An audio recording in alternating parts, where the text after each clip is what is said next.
परिचय। उत्तर पूर्वी भारत के एक सबसे छोटे राज्य मेघालय में ऋतिक छुट्टियां मनाने गया है। ऋतिक को उस राज्य में बने मकानों ने बहुत आकर्षित किया। उसने पाया कि ज्यादातर घर खंभों के सहारे जमीन से ऊपर की ओर बने हुए हैं। वह इसका कारण अपनी मां से पूछता है तो उसकी मां उसे समझाती है कि इस राज्य में हर साल भारी मात्रा में बारिश होती है। इस बरसाती पानी को घरों में घुसने से रोकने और घरों को नुकसान से बचाने के लिए इन घरों को बांस की इन बल्लियों के ऊपर बनाया जाता है। दुनिया भर में पाए जाने वाले अलग अलग प्रकार के घरों के बारे में जानने के लिए ऋतिक बहुत उत्सुक है। तो चलिए हम घर के बारे में विस्तार से चर्चा करते हैं।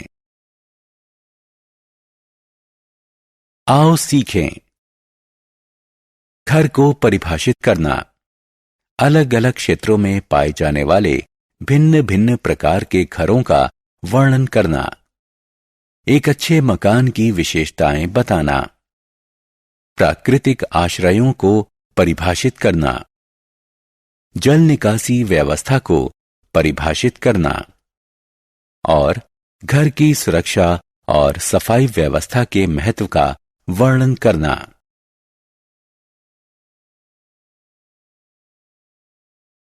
मकान। मकान किसे कहते हैं? मकान एक इमारत या स्थान होता है जहां लोग अपने परिवार के साथ रहते हैं। हिमाच्छादित क्षेत्रों में घर। अलग अलग स्थानों के घरों में अलग अलग अंतर होते हैं। जिन क्षेत्रों में भारी मात्रा में हिमपात होता है उन क्षेत्रों में घरों की छत ढलानदार होती है। ढलानदार छतें बर्फ को छत पर जमा होने से रोकती हैं।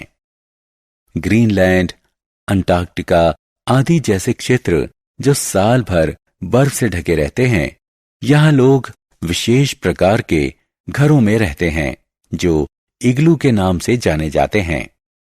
इग्लू अर्धगोलाकार होते हैं और जो बर्फ के टुकड़ों से बने होते हैं। पहाड़ी क्षेत्रों में घर। पहाड़ी क्षेत्रों में घर लकड़ी के बने होते हैं। यहां भी घरों की छत ढलानदार होती है क्योंकि यहां पर भारी मात्रा में बारिश और हिमपात होता है। ढलानदार छतें बर्फ और बरसाती पानी को आसानी से छत से जमीन की ओर बहा देती हैं। बरसाती इलाकों में घर। इन क्षेत्रों में अत्यधिक मात्रा में वर्षा होती है, इसलिए घर जमीन की सतह से कुछ ऊंचाई पर बनाए जाते हैं। इन घरों को बांस के बने हुए खंभों का सहारा दिया जाता है जिन्हें स्टिल्ट कहते हैं। इसलिए इन घरों को स्टिल्ट हाउसेस कहते हैं। स्टिल्ट घर लोगों को बाढ़ के पानी से बचाते हैं, जो इस प्रकार के क्षेत्रों की प्रमुख विशेषता है। ग्रामीण घर। गांवों में घर गीली मिट्टी, चूना, सूखी घास और झाड़ियों से बनाए जाते हैं जिन्हें झोपड़ी कहा जाता है। शहरों और कस्बों में घर। कस्बों और शहरों में घर ईंट और सीमेंट से बनाए जाते हैं। यह एक मंजिला या बहुमंजिला होते हैं। इन बहुमंजिला इमारतों में अलग अलग प्रकार के परिवार रहते हैं। अच्छा घर। घर छोटा अथवा बड़ा हो सकता है। एक अच्छा घर वो होता है जो हवादार हो, जहां पर्याप्त सूरज की रोशनी आती हो, जिसमें खाना पकाने का अलग स्थान हो, जिसमें सोने के लिए अलग स्थान हो, जिसमें स्नान घर और शौचालय अलग से हों, जिसमें मेहमानों के स्वागत के लिए एक अलग स्थान हो। प्राकृतिक आश्रय। आदि मानव घर नहीं बनाते थे। इसकी जगह वो प्राकृतिक आश्रय स्थल जैसे गुफाओं, पथरीली दरारों आदि में रहते थे। यह आदि मानव को खराब मौसम की स्थिति, जंगली जानवरों आदि से सुरक्षा प्रदान करते थे।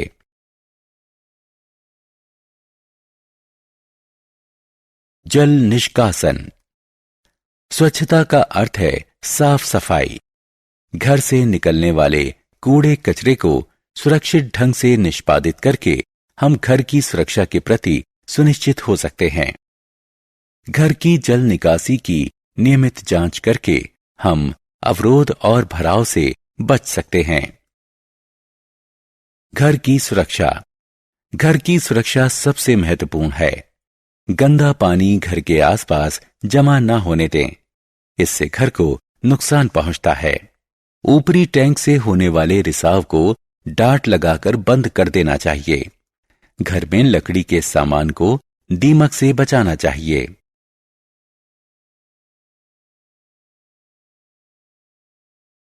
हमने क्या चर्चा की? मकान वो इमारतें हैं जहां लोग अपने परिवार के साथ रहते हैं। इग्लू उन क्षेत्रों में पाए जाते हैं जो वर्ष भर बर्फ से ढके रहते हैं। स्टिल्ट घर वहां पाए जाते हैं जहां भारी मात्रा में बारिश होती है। गांव में घर गीली मिट्टी, चूना, सूखी घास और झाड़ियों से बनाए जाते हैं, जिन्हें झोपड़ी कहते हैं। शहरों और कस्बों में मकान ईंट और सीमेंट से बनाते हैं। आदि मानव गुफाओं और चट्टानों की दरारों में रहते थे, जिन्हें प्राकृतिक आश्रय कहते हैं। घर से निकलने वाले कूड़े कचरे को सुरक्षित ढंग से निष्पादित करके हम घर की सुरक्षा के प्रति सुनिश्चित हो सकते हैं।